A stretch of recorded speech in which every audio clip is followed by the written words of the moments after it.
taught my boys to ride bikes the other day. It was really exciting. For a long time, Natalie and I wanted Noah and Owen to know how to ride, but for a while they wanted the training wheels on. They wanted to ride with the safety of the training wheels. And then after we said, you're too big for the training wheels, you can't do that anymore, they just gave up on bike riding. They just, didn't care, not worried about it, didn't want anything to do with it. And so as we were getting ready to teach them, we did what any good 21st century parent would do. We found a YouTube video. We found this really condescending guy, but he said, if you want to learn to ride a bike, you can do it in 3 easy steps. And the first step was ask the kid, do you want to learn to ride a bike? And so I asked the boys, do you want to learn to ride a bike? And if the kid says no, forget it. There's no chance you're going to teach an unwilling kid to ride a bike. But if they say yes, then you can move to step 2. Step 2 is you stand there and you hold the middle part of the handlebars, and they've got their feet on the pedals, and then they're holding the handlebars, and you begin to lean them to one side and let them catch themselves. And you lean them to the other side and they catch themselves.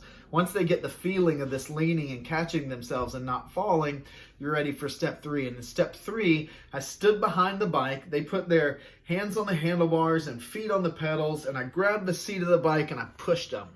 And boy, they just began to run around the track and figure it out. At first, it was just a few yards. Then it was half a football field. And before we knew it, within 15 minutes, they were going all the way around the track in the neighborhood.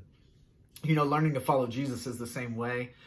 We weren't made to always ride in our faith with the training wheels on. And yet a lot of us find ourselves years after we committed to follow Christ riding the training wheels. And some of us just give up. We just say, look, I'll always be fed by someone else. I couldn't self-feed. I couldn't grow in my faith.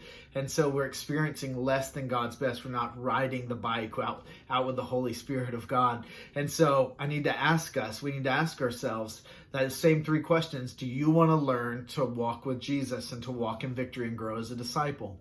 If the answer is yes, then we go to step 2, where we hold onto the handlebars and we make sure we don't lean and fall over on the right. Leaning and falling over on the right is into fundamentalism, and that's when we begin to replace rules instead of relationship. We choose rules about God over relationship with God. We lean to the other side. We lean over into theological liberalism if we're not careful, and that's where we begin to put ourselves as authorities over God and His Word. And so once we learn the balance of riding and balance and orthodoxy, then we move on to the 3rd step, which is where pastors and people who care about you let you get going. We teach you how to do it, and then we just push and release you out into riding, into running with the Holy Spirit, to living the life of faith, taking the training wheels off, not giving up, living the victorious Christian life. And so we thought about 8 different areas where we want to encourage you to be growing in your faith, taking the training wheels off, and can't wait to see what happens as we begin to do these things together.